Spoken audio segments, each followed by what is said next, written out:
All right, yesterday's testimony from Bruce Ohr blew the lid off the deep state's attempt to cover up their rampant corruption.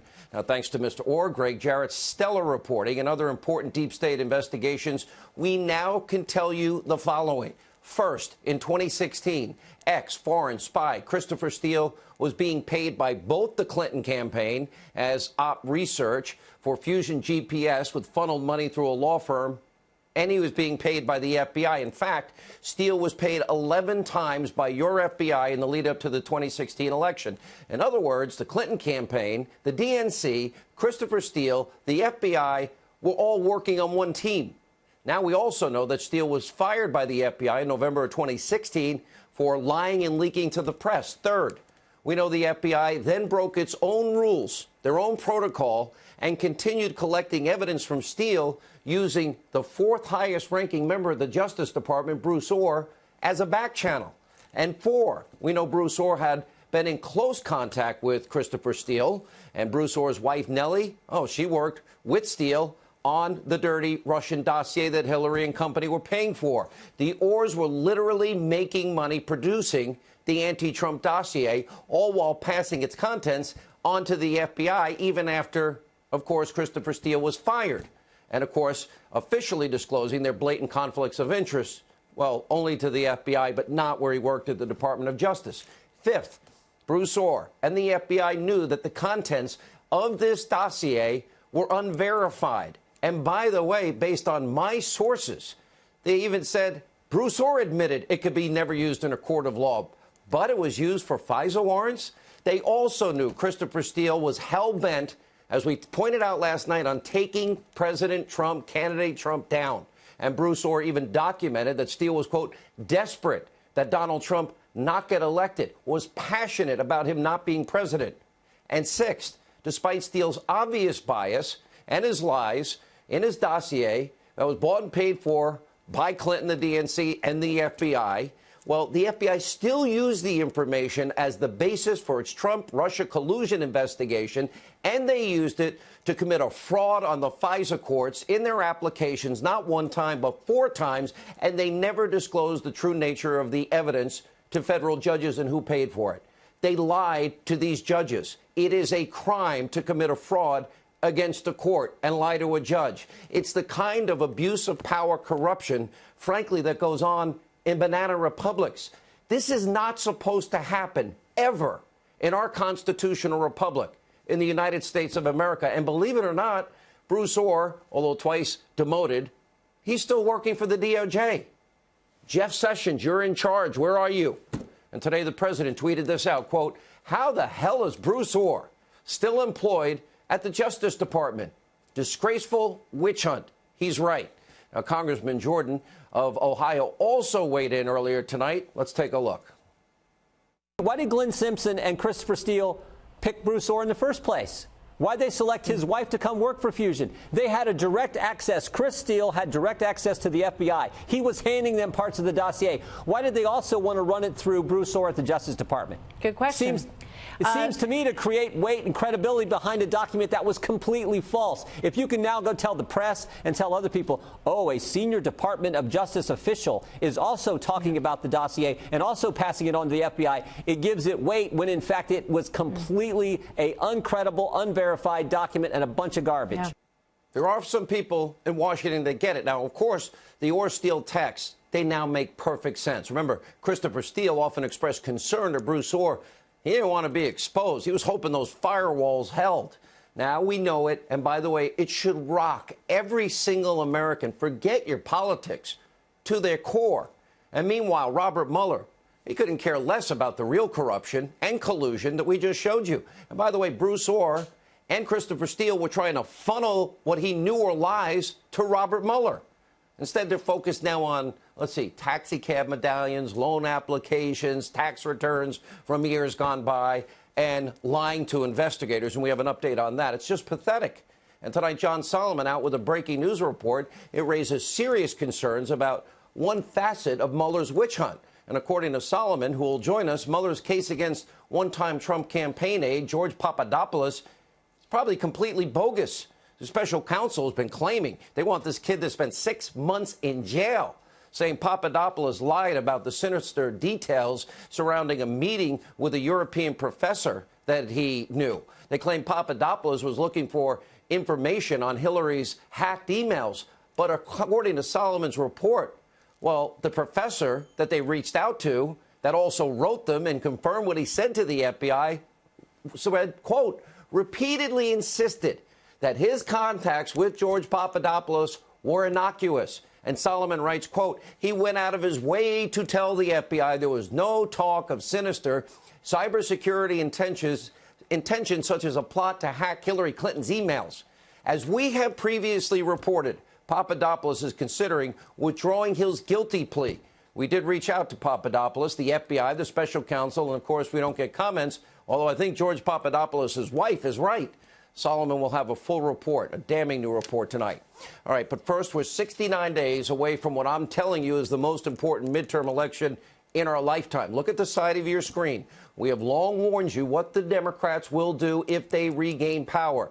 It is a scary picture. And this is especially true for two states. One, California, which has now become so liberal, it's pretty much now almost a one-party socialist state.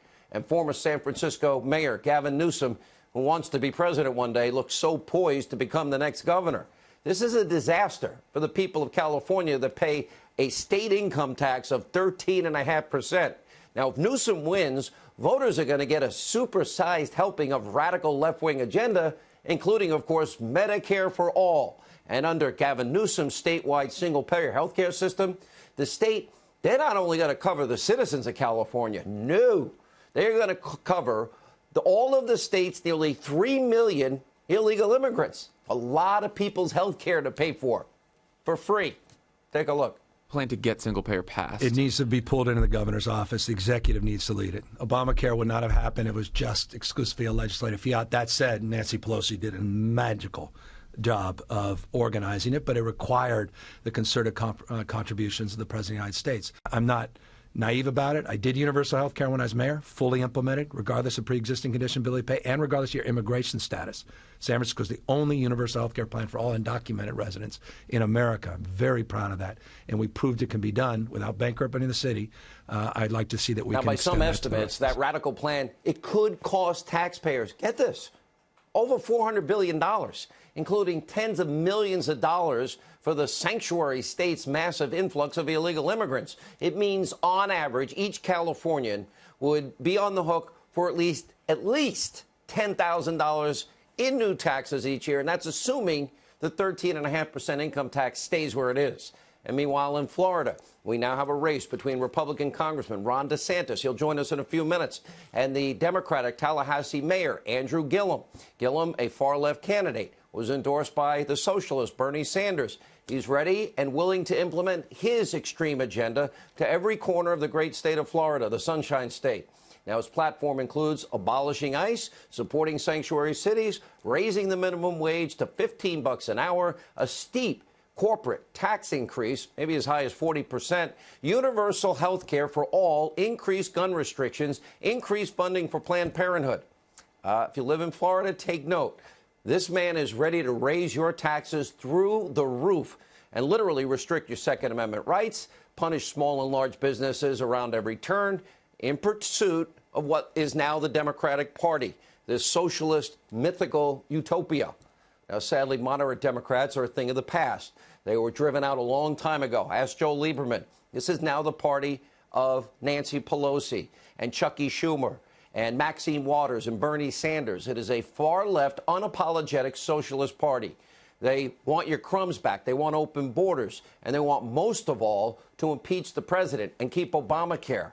But tonight, the only group hoping for Trump's impeachment more than the Democrats might actually be the corrupt, destroy Trump, so-called mainstream media. Yesterday, we called out CNN for standing by what is a faulty story about the 2016 Trump Tower meeting. Now, remember the breathless reporting from fake news CNN.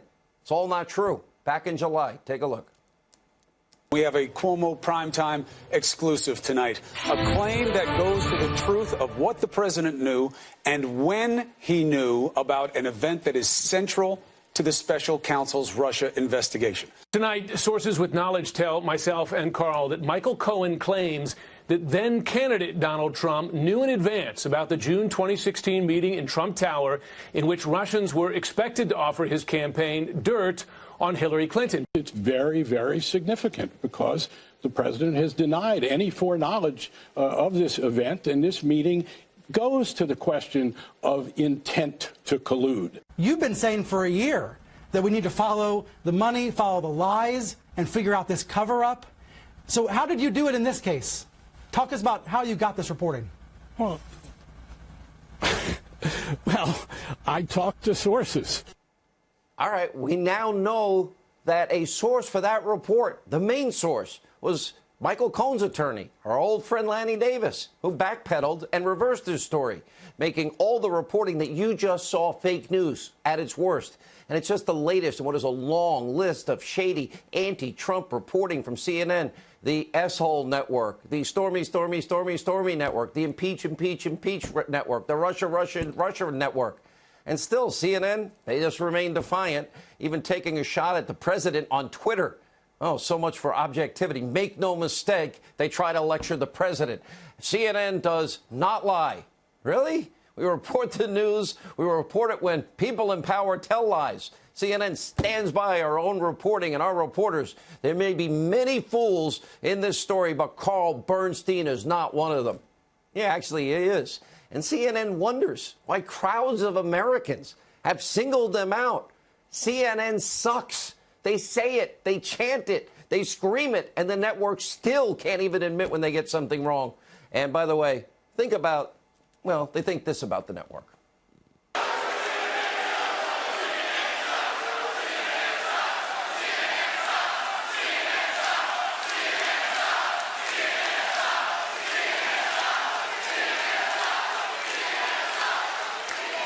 If I had all night, I could play all the different montages, but we've got other news to cover today. But despite CNN's long history of abusively biased, flawed reporting, the 2016 Trump Tower story was literally cheerfully picked up, repackaged by every news network back in July, except most of them at least admitted they were wrong.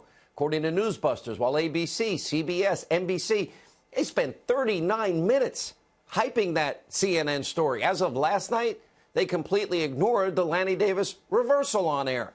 And while fake news CNN and others almost exclusively push aggressive anti-Trump coverage, we're going to show you the full picture, which includes an economy that is literally breaking records. Remember, they were the Clinton News Network. They loved Obama. They hated Bush. Now they really hate Trump.